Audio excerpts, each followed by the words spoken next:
Hello दोस्तों, जय श्री कृष्णा, राधे राधे। आज की इस वीडियो में हम पढ़ने वाले हैं श्रीमद् भागवत गीता यथाश्लोक का गीता सार। गीता सार में आप सभी लोग के जो भी कठिनाइयाँ जीवन में होती हैं कि आप सभी लोग जो छोटी छोटी कठिनाइयों छोटी छोटी दुखों पर चिंतित होने लगते हैं, उन सभी का जो है निचोड़ दिया गया है गीता सार। तो आप सभी लोग अपना ध्यान बनाए रखिए और कृपया करके लीड लगाकर या फिर किसी भी प्रकार से सुनने की सिर्फ प्रयत्न कीजिए, पूरा सुनिएगा। तो प्रभु का नाम लेकर चलिए शुरू करते हैं। जय श्री कृष्णा। यहाँ पर प्रथम पार्ट स्टार्ट होता है यहाँ से। अध्याय 2, ये प्रथम पार्ट है कुरुक्षेत्र। अध्याय 2 हम सब लोग पढ़ रहे हैं। गीता सार। गीता सार। संजय उवाच, मतलब संजय ने कहा, तम तथा कृपयाविष्टमश्रुपूर्णाकुलेच्छडं विसीदन्तमिदं वाक्यमुवाच मधुसूदन। संजय ने कहा, करुणा से व्याप्त शोक युक्त अश्रुपूरित नेत्रों वाले अर्जुन को देखकर मधुसूदन कृष्ण ने ये शब्द कहे। इसका तात्पर्य है, भौतिक पदार्थों के प्रति करुणा, शोक तथा अश्रु ये सब असली आत्मा को न जानने के लक्षण है। शाश्वत आत्मा के प्रति करुणा ही आत्म साक्षात्कार है। इस श्लोक में मधुसूदन शब्द महत्वपूर्ण है। कृष्ण ने मधु नामक असुर का वध किया था और अर्जुन चाह रहा है कि कृष्ण उस अज्ञान रूपी असुर का वध करें जिसे उसे कर्तव्य से विमुख कर रहा है। यह कोई नहीं जानता कि करुणा का प्रयोग कहाँ होना चाहिए। डूबते समय मनुष्य के वस्त्रों के लिए करुणा मूर्खता होगी। अज्ञान सागर में गिरे हुए मनुष्य को केवल उसके बाहरी पहनावे अर्थात स्थूल शरीर की रक्षा करके नहीं बचाया जा सकता। जो इसे नहीं जानता और बाहरी पहनावे के लिए शोक करता है, वह शूद्र कहलाता है, अर्थात वह वृथा ही शोक करता है। अर्जुन तो क्षत्रिय था, अतः उसे ऐसे आचरण की आशा न थी, किंतु भगवान कृष्ण अज्ञानी पुरुष के शोक को विनष्ट कर सकते हैं और इसी उद्देश्य से उन्होंने भगवत गीता का उपदेश दिया। इस अध्याय में भौतिक शरीर तथा आत्मा के वैश्लेषिक अध्ययन द्वारा आत्म साक्षात्कार का उद्देश्य देता है, जिसकी व्याख्या परम अधिकारी भगवान कृष्ण द्वारा की गई है। यह साक्षात्कार तभी संभव है जब मनुष्य निष्काम भाव से कर्म करे और आत्मबोध को प्राप्त करे। और दूसरे अध्याय श्लोक नंबर 2 पे देखते हैं। श्री भगवान उवाच, अर्जुन के कहने पर श्री भगवान कृष्ण कहते हैं कि कुतस्त्वाकस्मलमिदं विषमे समुपस्थितम् अनार्यजुष्टमस्वर्गयमकीर्तिकरमर्जुन।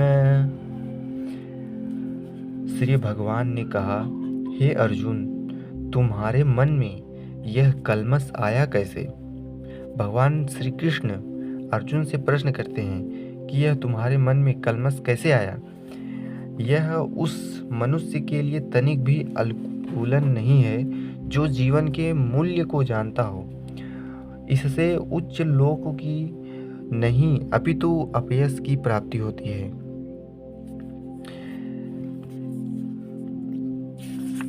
अगले श्लोक नंबर 3 देखते हैं।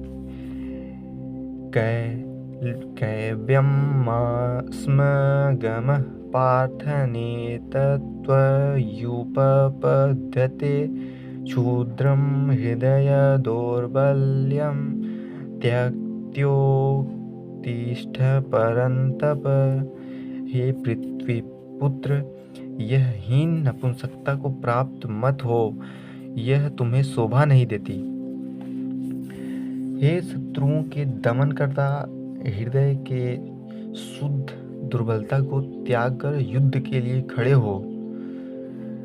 अर्जुन को पृथ्वीपुत्र के रूप में संबोधित किया गया है। यहाँ पर देखिए, पृथ्वी कृष्ण के पिता वासुदेव की बहन थी, अतः कृष्ण के साथ अर्जुन का रक्त संबंध था। यदि किसी क्षत्रिय पुत्र लड़ने से मना करता तो वह नाम का क्षत्रिय है, और यदि ब्राह्मण पुत्र अपवित्र कार्य करता तो वह नाम का ब्राह्मण है। ऐसे क्षत्रिय तथा ब्राह्मण अपने पिता के अयोग्य पुत्र होते हैं। अतः कृष्ण यह नहीं चाहते थे कि अर्जुन अयोग्य क्षत्रिय पुत्र कहलाए। अर्जुन कृष्ण का घनिष्ठ मित्र था और कृष्ण प्रत्यक्ष रूप से उसके रथ का संचालन कर रहे थे। किंतु सब गुणों के होते हुए भी यदि अर्जुन युद्ध भूमि को छोड़ता है तो वह अत्यंत निंदनीय कार्य करेगा। अतः कृष्ण ने कहा कि ऐसी किसी प्रवृत्ति अर्जुन के व्यक्तित्व को शोभा नहीं देती। अर्जुन यह तर्क कर सकता था कि वह परम पूज्य भीष्म तथा स्वजनों के प्रति उदार दृष्टिकोण के कारण युद्ध भूमि छोड़ रहा है, किंतु कृष्ण ऐसी उदारता को केवल हृदय दौर्बल्य मानते हैं। ऐसी झूठी उदारता का अनुमोदन एक भी शास्त्र नहीं करता, तथा अर्जुन जैसे व्यक्ति को कृष्ण के प्रत्यक्ष निर्देशन में ऐसी उदारता तथा तथाकथित अहिंसा का परित्याग कर देना चाहिए। अर्जुन उवाच, अर्जुन ने कहा, कथम भीष्महं संख्ये द्रोणं च मधुसूदन ईशुभिः प्रतियोत्स्यामि पूजार्हावरिसूदन। अर्जुन ने कहा, हे शत्रुहंता, हे मधुसूदन, मैं युद्ध भूमि में किस तरह भीष्म तथा द्रोण जैसे पूजनीय व्यक्तियों पर उलटकर बाढ़ चलाऊंगा। उस पर गुरुन हत्वा ही महानुभावन श्रेयो भोक्तु भैक्ष्यमपि हम लोके हत्वार्थ कामास्तु गुरु निरहैव भून्यय भोगान् रुधिर प्रदिधान। ऐसे महान पुरुषों को जो मेरे गुरु हैं, उन्हें मारकर जीने की अपेक्षा इस संसार में भीख मांगकर खाना अच्छा है। भले ही वे सांसारिक लाभ के इच्छुक हों, किंतु है तो गुरुजन ही। यदि उनका वध होता है तो हमारे द्वारा भोग्य प्रत्येक वस्तु उनके रक्त से सनी होगी। यहाँ पर देखिए दोस्तों, अर्जुन अपने गुरुओं के विरुद्ध युद्ध करने के लिए राजी नहीं हो रहा है। वह युद्ध न करने की चेष्टा कर रहा है। वह सोचता है कि ऐसे युद्ध करने से उसके द्वारा जो भोज्य प्रत्येक वस्तु जो भोग करेगा वह उनके रक्त से सनी होगी। तो इस पर देखिए क्या कहते हैं श्री कृष्ण। श्लोक नंबर 6, न चैत दीध्या कतरन्त्रो गर्यो यद्वा जयेम यदि वा नो जयेयुः यानेव हत्वा न जिजीविषाम स्थैर्यवस्थिताः प्रमुखे धार्तराष्ट्रा। यह भी नहीं जानते कि हमारे लिए क्या श्रेष्ठ है, उनको जीतना या उनके द्वारा जीतने जाना। यदि हम धृतराष्ट्र के पुत्रों का वध कर देते हैं तो हमें जीवित रहने की आवश्यकता नहीं, फिर भी वे युद्ध भूमि में हमारे समक्ष खड़े हैं। इस पर देखिए श्री कृष्ण उन्हीं से क्या कहते हैं। कार्पण्य दोषोपहत स्वभावः पृच्छामि त्वां धर्म सम्मूढचेता यत्श्रेयः स्यान्त्रिनिश्चेतं ब्रूहि तन्मे शिष्यस्य। कार्पण्यदोषोपहत स्वभावः पृच्छामि त्वां धर्मसम्मूढचेताः यच्छ्रेयः स्यात्स्त्रीश्चित्तं ब्रूहि तन्मे शिष्यस्तेऽहं साधिमा त्वां प्रपत्रम्। यहाँ पर देखिए अर्जुन आगे कहते हैं, अब मैं अपनी कृपण दुर्बलता के कारण अपना कर्तव्य भूल गया हूँ और सारा धैर्य खो चुका हूँ। ऐसी अवस्था में मैं आपसे पूछ रहा हूँ कि जो मेरे लिए श्रेयस्कर हो उसे निश्चित रूप से बताएं। अब मैं आपका शिष्य हूँ और आप शरणागत हैं, कृपया मुझे उपदेश दें। अर्जुन श्री कृष्ण से उपदेश देने के लिए कहता है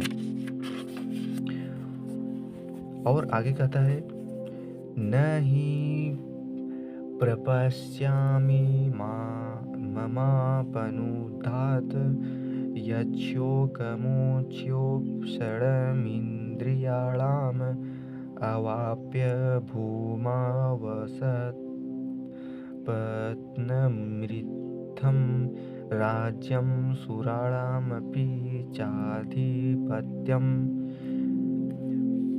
मुझे ऐसा कोई साधन नहीं दिखता जो मेरी इंद्रियों को सुखाने वाले इस शोक को दूर कर सके। स्वर्ग पर देवताओं के अधिपति की तरह इस धन धान्य संपन्न सारी पृथ्वी पर निष्कंटक राज्य प्राप्त कर सके मैं इस श्लोक को दूर नहीं कर सकूंगा, शोक को दूर नहीं कर सकूंगा। उसके आगे संजय उवाच।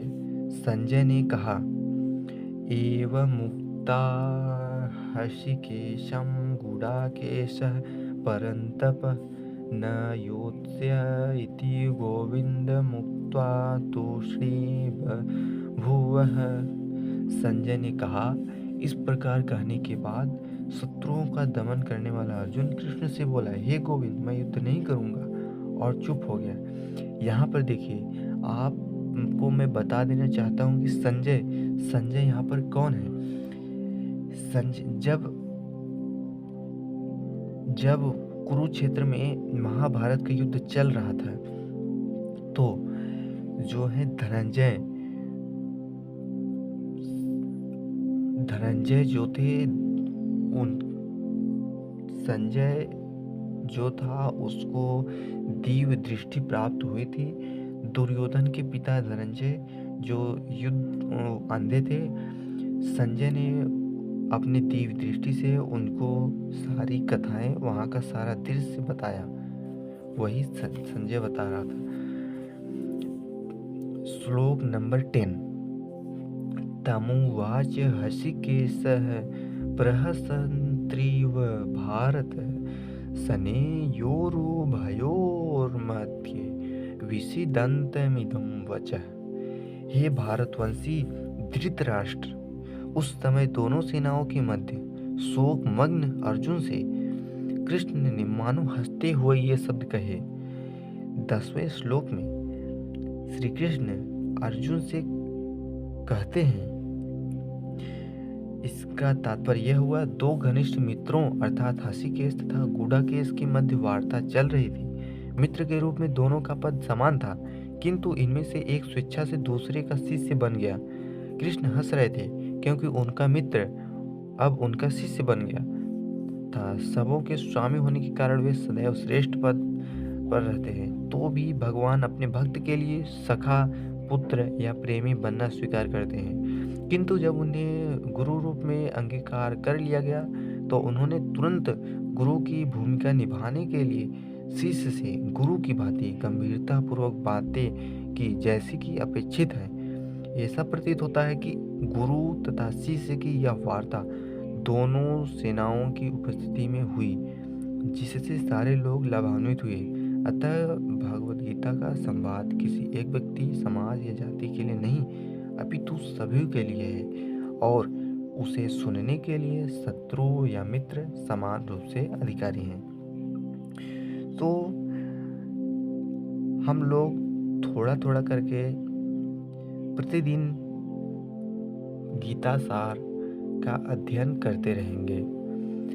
आज श्लोक नंबर 10 तक हमने गीता का सार, उसका तात्पर्य समझ लिया है।